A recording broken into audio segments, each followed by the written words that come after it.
Welcome everyone, and thank you for joining us this morning. It has been a fast and furious 2021. I am Ty Bledsoe, Plano Chamber Public Policy Chair, and yes, today we welcome our great Plano City Manager, Mr. Mark Israelson, Karen Rhodes Whitley, Director of Budget and Research, Daniel Prendergrass, Assistant Director of Public Works, Caleb Thornhill, Director of Engineering, Ron Smith, Director of Parks and Recreation, and Paul Kunze, Senior Facilities Construction Coordinator. We'd also like to acknowledge our city officials that are joining us this morning. Please join me in welcoming City Council Member Rick Grady, City Council Member Mary Maria Tu, City Council Member Shelby Williams, City Council Member Lily Bow, and definitely City Manager Mark Israelson, Deputy City Manager Shelley Simer. And special thank you to our Board of Directors for the Plano Chamber in attendance today. And those Board of Director members includes Ms. Lisa Smith, Misty Hoyt, Crystal Clayton, and yes, we are now ready to kick the tires and light the fires. Well, good morning, Ty. Thank you so much for that introduction for the City of Plano.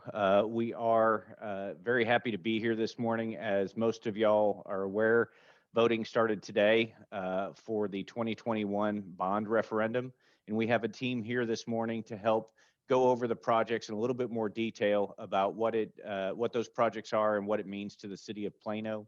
As you all are aware, election goes from now until May 1st. And with that, I will turn it over to our Director of Budget and Research, Karen Rhodes Whitley. Morning, everybody. I'm going to kick off the presentation this morning and talk about a little bit of the background concerning the bond referendum. The City of Plano is on a 4-year cycle for our bond authority.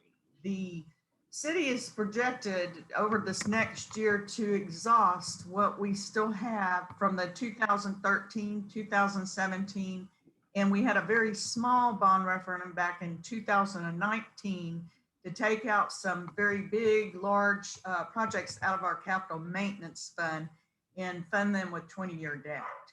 Bonds are issued for capital assets, for roads, facilities, parks and rec projects with an expected life of at least 20 years or more. This bond referendum grants the city the authority to go issue the debt in order to build the projects. The city council on a yearly basis is the one that authorizes what projects will be built in each of the years. So this is just for the authority. The actual authorization occurs on a yearly basis. This year, we had the pleasure to work with a citizen advisory committee. They were called the BRCAC. They did a wonderful job. It was 8 nominated citizens. They were nominated by each of the council members and the mayor.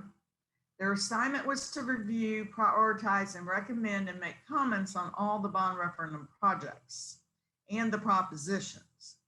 The city council did use their matrices. They had priority matrices for each area, streets, parks and rec, and facilities.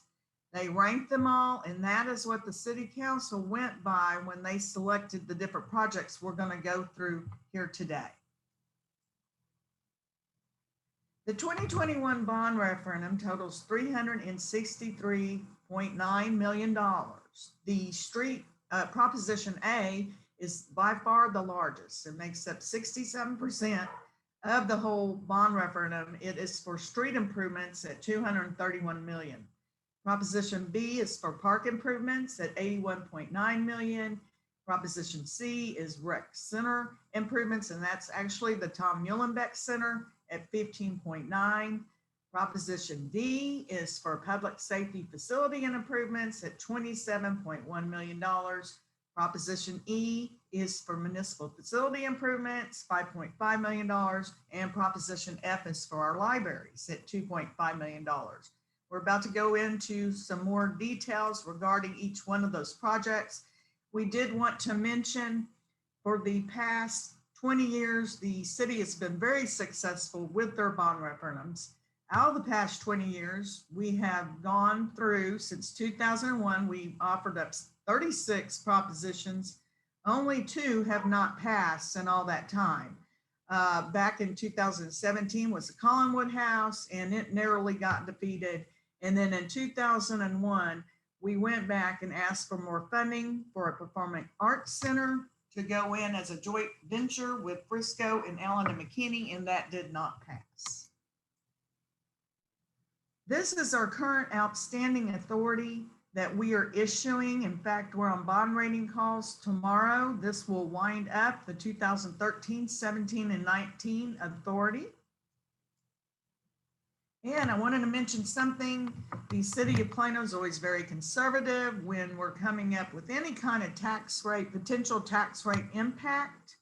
We're very conservative. You'll see in the next to last column on this, these were the projected tax rate changes that we said we possibly could have after issuing the debt in our debt tax rate.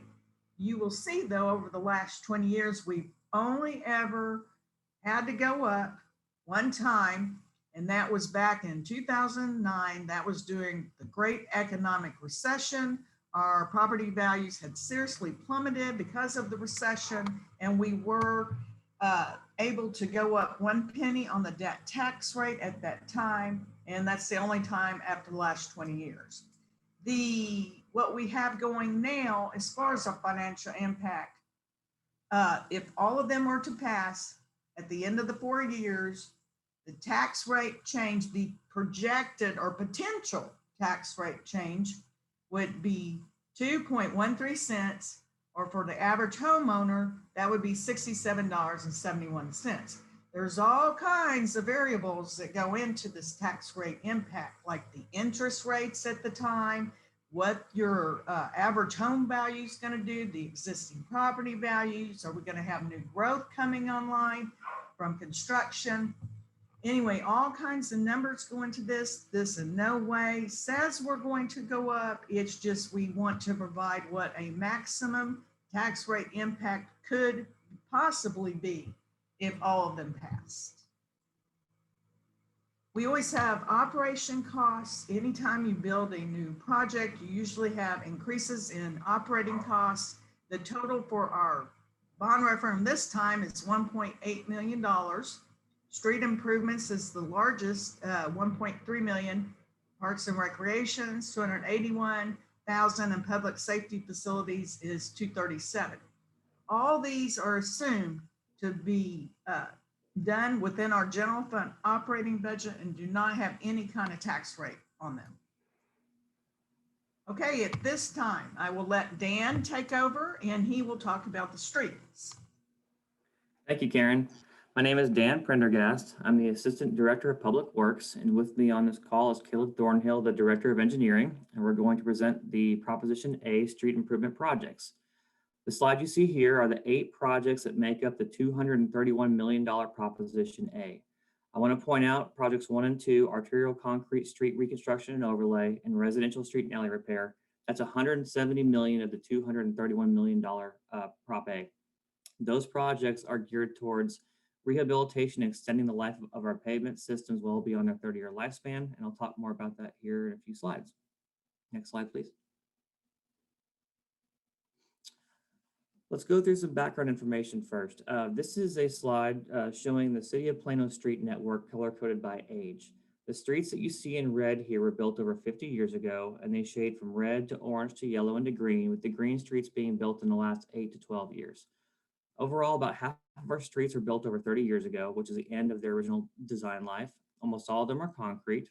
We have approximately 1,200 lane miles of major divided streets, and the cost to replace those today would be about $1.8 billion. And we have about 1,500 lane miles of 2-lane residential streets, and the cost to replace those today would be about $2 billion. So altogether, you're looking at about $3.8 billion worth of roadway infrastructure if we were to replace it today. If you look at just the streets that are over 30 years old, you'd be looking at about $2 billion. But this proposition is only $231 million, and that's to extend the life of that pavement system well beyond that 30-year design life. Next slide, please. And that's what this slide here is intended to show. It's a little busy. I'll walk you through it. On the left side or the y-axis, you have street condition that goes from excellent at the top all the way down to failed at the bottom. On the bottom or the x-axis, you have time. And there's a black curve in the middle that shows how the condition of a street changes over time, and it's not linear. So you see in the beginning at the top left, when the street's brand new, it's in great condition, and it stays that way for a long time without doing much to it. And that's the situation that Plano was in 10 to 15 years ago. However, there's a tipping point kind of around that red dot where you see the street condition starts to degrade very quickly.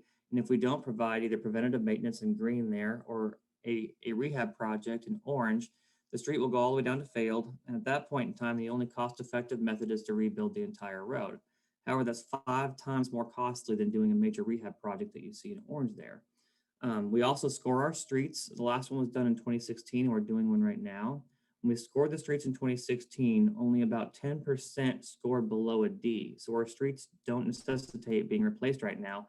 We're really focusing on maintenance, which is why I talked about the $170 million of the 231 total being towards extending our pavement systems. Next slide, please. This is a summary of the first slide that you saw, but we also added some information here. On the third column, you see cost. That's a unit cost. And then we also added quantity on the fifth column. So for instance, on project number 1, arterial concrete street reconstruction and overlay, for $100 million, that'll get you 50 miles of 6-lane divided thoroughfares that are rehabbed. Project 2, residential street and alley repair, $70 million gets you 14 zones, and I'll talk more about what those are here in a couple of slides. Residential and collector street reconstruction, $24 million gets you 12 miles. Screening walls, $12 million gets you 12,000 feet. Sidewalks, $5 million is going to do 25 miles.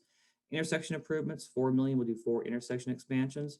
Alley reconstruction, $4 million will do 4 miles of alleys. And then traffic improvements are project-specific things like computer upgrades, software upgrades, and different things that help the traffic signals work better. And Caleb will talk more about that too in a few slides.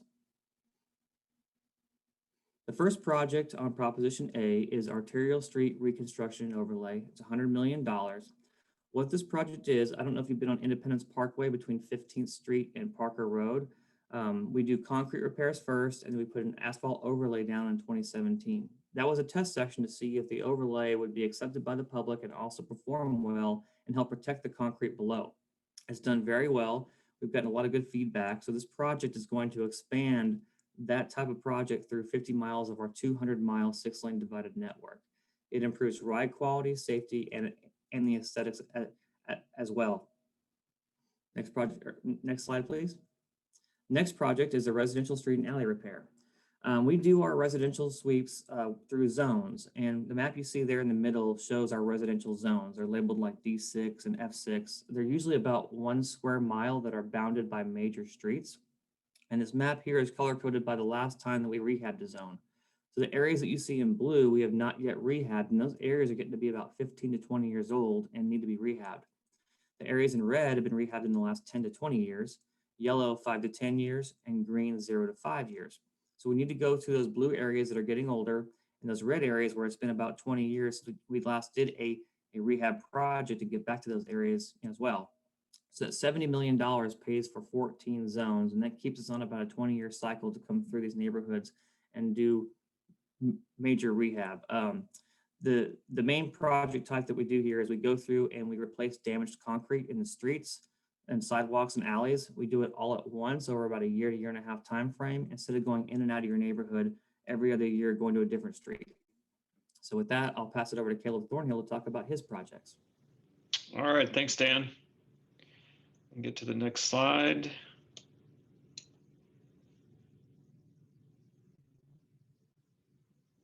Karen, you got control?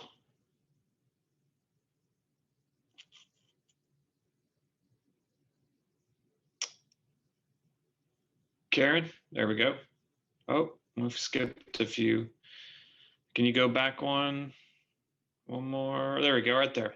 All right, so there we go.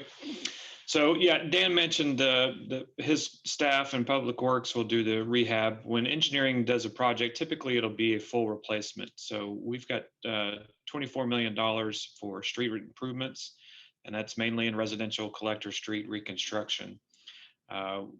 what you'll typically see with that is a full replacement from a right-of-way to right-of-way. So the picture you see there is a project that we're wrapping up or recently completed. The sidewalk's been replaced, the street's been replaced. Typically, we'll also include drainage, water, sewer, depending on the condition of the utilities under the ground. But this will be a full replacement of the infrastructure in the area. So next slide. Same with the screening wall. Dan's group will do rehab of screening wall, replace panels, replace bricks, depending on the condition. But once it gets to a condition to where it's falling apart, the structure is not safe. You may have seen some walls leaning or major damage done to a wall. The engineering group will come in and do a full replacement. This is a section we recently replaced on Spring Creek. And again, Dan mentioned the $12 million. That's about 12,000 linear feet, which doesn't sound a lot, but with the piers and the structure that we put in, our goal is to hopefully have it last for upwards of 30 years or more. And so this will be a full replacement of that screening wall. Same with sidewalks. So Dan mentioned that Public Works will work on the sidewalks. They'll do trip hazards, panel replacements of sidewalks, but engineering will typically do a full replacement. Or what we see more often than not is where we have gaps, where property may have developed prior to a sidewalk being required. And so the engineering group will come in there and do a full sidewalk addition or fill in those voids in a location that is needed. Excuse me. Street improvements, and another one is intersection improvements. That's probably our most challenging project. You'll see the pictures there. The top right is the addition of a right turn lane, and the lower picture is the Preston and Plano Parkway intersection improvement. These, like I said, are usually two reasons we're doing these. One is for capacity, to try to move more traffic through the area, less idling of vehicles. And the other reason we do these would be from a safety perspective. If there's a high accident location, there's adjustments or changes that we can do. But again, they usually involve the addition of right turns or left turns to add for that safety or that congestion. I mentioned the picture down below. We're also doing improvements at Preston PGPT right now, if you've been through that area, and that's going to be adding capacity to that. But these are our most challenging. They are typically on the larger arterial intersections, and involve some sort of right-of-way or easement acquisition, as well as utility relocations, which become a huge challenge for us. So next slide. Alley reconstruction. Dan's group will go in and do some panel replacements, but once the alley gets to a condition to where it needs to be replaced, engineering will come in. The alleys take a beating from trash trucks and vehicles on them. And so we'll do a full replacement of the alley, and we've got approximately $4 million to do that over the next 4 years. The last item is traffic improvements. There's two items or two categories really for traffic improvements. You see on this slide, traffic technology and traffic safety. I'll touch on each. The traffic technology component, the two pictures you see there, the lower picture is a traffic signal cabinet. And really that's the brain of an intersection. It's got all the equipment that controls the lights when they turn red, when they turn yellow, green. It's also got a lot of other equipment that we use for determine if the signal is functioning properly. The top picture, you'll see right in the middle of the arm extending over traffic, you'll see kind of a white bulb or like I said, orb. That's a vehicle detection camera. It doesn't do any recording. It senses if there's a vehicle there, and it tells the system when the lights may need to turn. We are due for a major upgrade or replacement of those detection cameras throughout the city, as well as, again, I mentioned the cabinet in the lower picture, a replacement of those. Those cabinets are very old. They don't have the size or the capability to hold the equipment that we need. So we're looking to do a replacement of that. And then the traffic safety improvements, these will be usually at intersections, providing additional markings for the median noses, so vehicles can see them better, they don't hit them. Excuse me, also adding accessible paths at each of our intersections. Some of the intersections don't have the proper pedestrian signals in place, or some of them are just missing them completely. And then the last item under traffic safety would be neighborhood traffic calming. This is a call that we get quite a bit about slowing down traffic in residential areas. And so this would be included with that traffic safety improvement. Next slide. And with that, I will turn it over to Director of Parks, Mr. Ron Smith. Thank you, Caleb. Good morning, everybody. My name is Ron Smith, Parks and Recreation Director. I'm joined on the call with Renee Jordan. She's our Park Planning Manager. We will review Proposition B for Parks and Recreation, totaling $81.9 million. This is just an overview list right here. We'll go over each one of these projects individually. Karen, if you'd go to the next slide, please. Our first item is community parks renovation. This is to renovate all of the community parks that you see on this list are potential sites. This project or this item is to renovate all community parks on the list that we're considering that are 20 years old or older. So similar to our traffic and engineering department, our Proposition B for Parks and Recreation is focusing on maintaining and renovating our existing infrastructure. There are a few items on this list that are new. Most of them are renovating or repairing and replacing existing infrastructure. This item is for selected community parks that are 20 years old or older. Next slide. Similar to the previous item, this is for neighborhood park renovation, existing parks that we're considering that are 20 years old or older. Next slide. Trail replacement. This again focusing on trail that is 20, some 30 years old. This is not new trail. This is trail that's already on the ground that is in use, and this would be the replacement of sections of trail. You can see on the map some identified locations that we're focusing on replacing that existing trail. Next slide. Park improvements. This is an item that we would consider new, not a new park, but new items or amenities that need to go in at existing parks.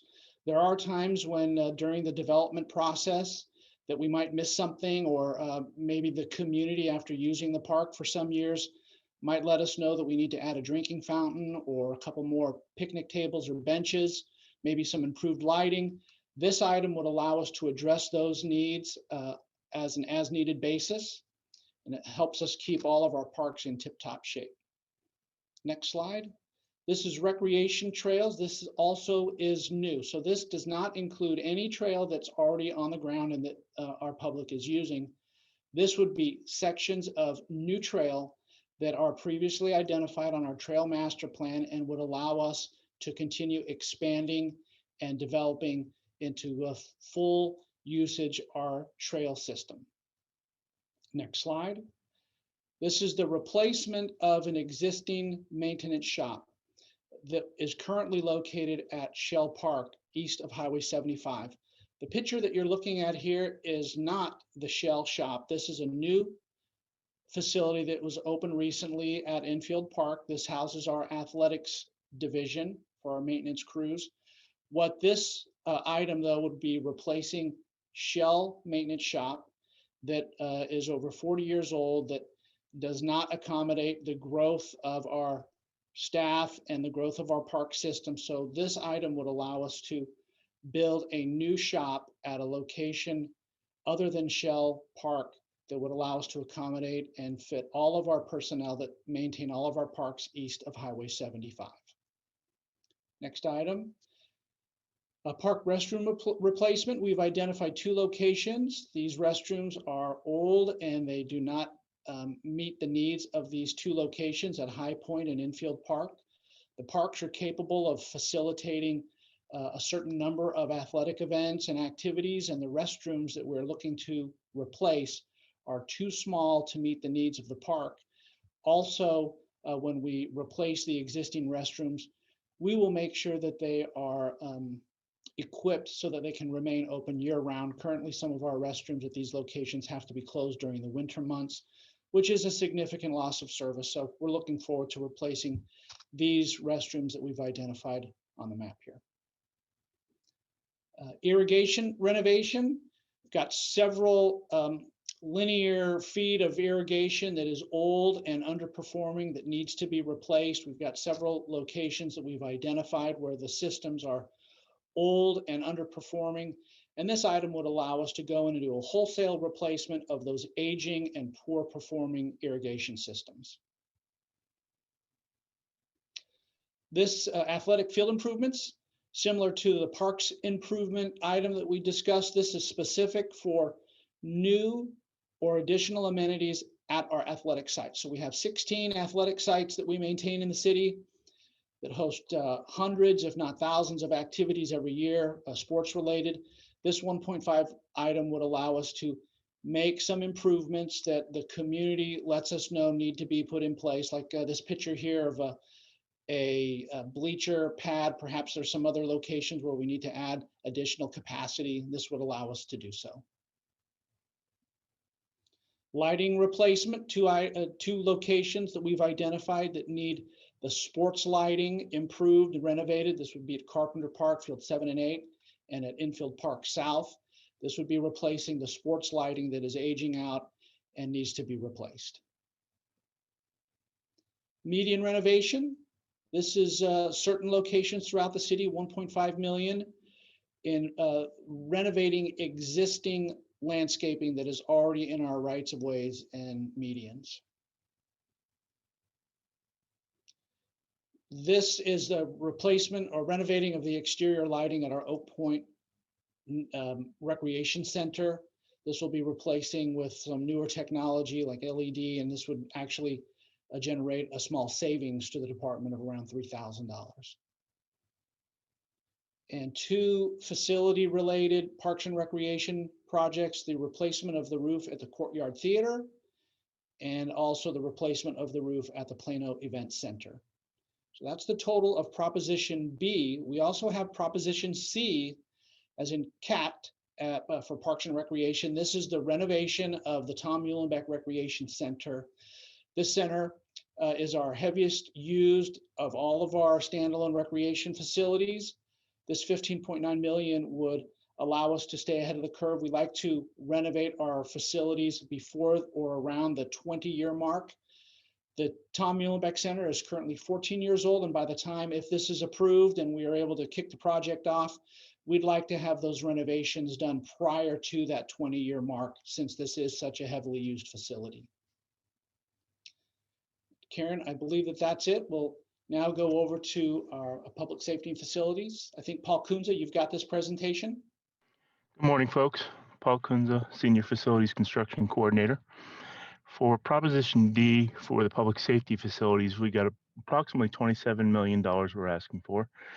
$9 million of it will be for Station 5, $12 million for Station 8, roughly $4 million for refueling stations, and $2 million for miscellaneous items. Station 5 was built in 1983 and has been renovated once. Our stations see very, very heavy use because they're manned 24/7 and they need constant upkeep. Station 5 is designated as our hazardous material response unit. And right now they have gained so much equipment that they can't fit everything in the station they want. So we're looking at trying to add on another bay for more apparatus, and something happened in 2015 with the codes. They added the International Code Council Chapter 500, which requires for any structures that have first responders, medical care, and education to have a storm shelter capable of surviving 250-mile-an-hour winds. Thought being is your first responders could take a direct hit in their storm shelter, survive, and then be able to get back out in the community and assist folks. So Station 5 will have that added as part of this. Station 8 is also aging and has never been renovated, And the part of the mission statement has changed there, and they're needing to store more equipment. That also will need to have a storm shelter built in it. If we all remember this weird event that social media created a gas shortage after there was a tropical storm hit Houston and fuel dried up, and then we had what we've all nicknamed Snowmageddon. We've had these two events have made it really hard on refueling the city's first responder fleet. The $4 million that we're asking for here is to build 2 fueling stations, one at the fleet services area and one at a new parks maintenance facility that we're building at the High Point Park area. The other projects that we're asking for here would be a new roof for Station 7 and resurfacing the bay floors in 2 or 3 of our stations. They are getting really slick. They need to be just maintained and resurfaced every so often. And renovating the locker rooms at Station 4 and our police academy. And finally, a 23-year-old elevator that we have at the Justice Center. They need to be renovated every so often. And if we could go to the next slides. No. Proposition E is for municipal facilities. And what this is we are looking at our city council chambers. City council chambers was being designed before the Americans with Disabilities Act was enacted, and it was built before it was signed into law.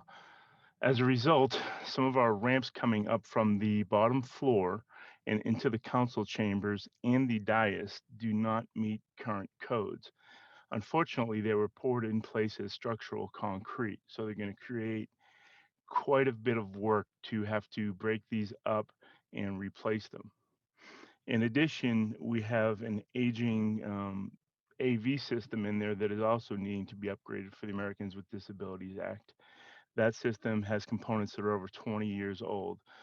So all of that needed, along with really bad acoustics, if I can just say so, we would need to renovate this area and improve all of that.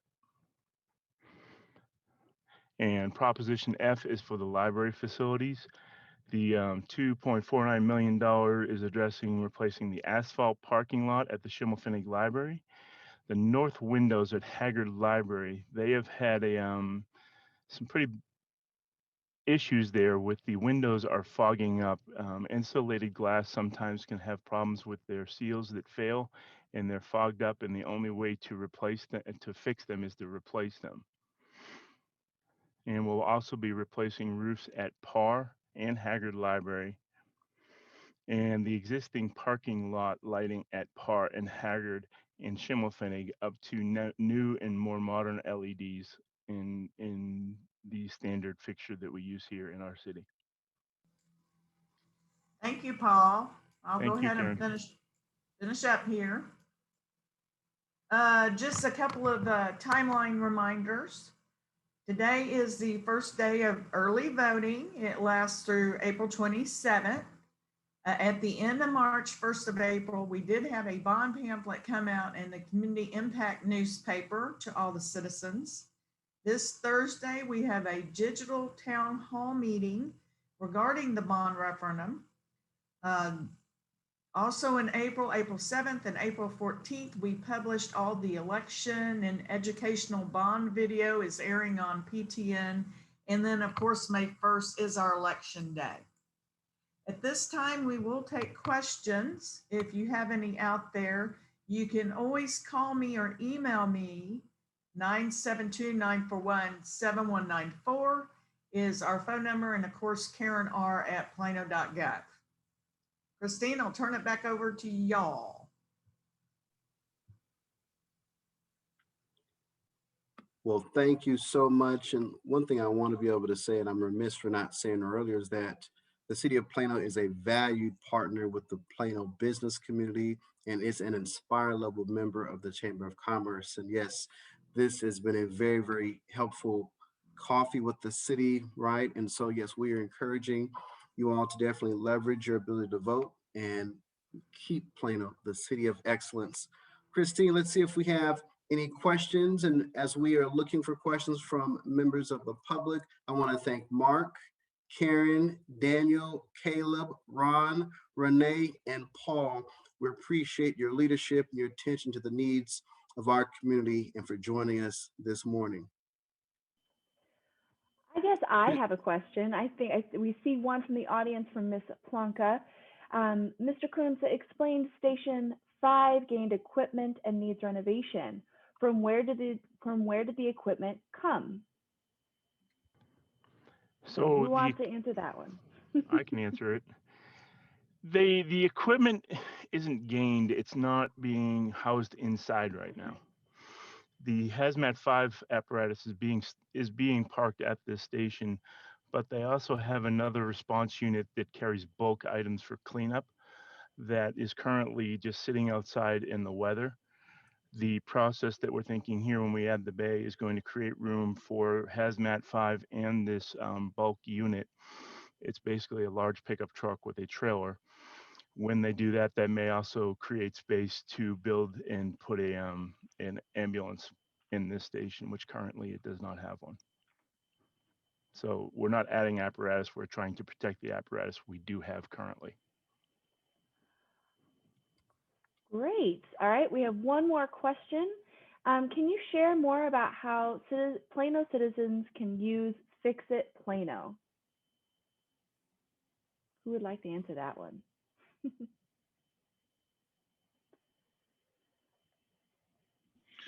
I'll take a shot at it. I'm Jack Carr. I'm a deputy city manager.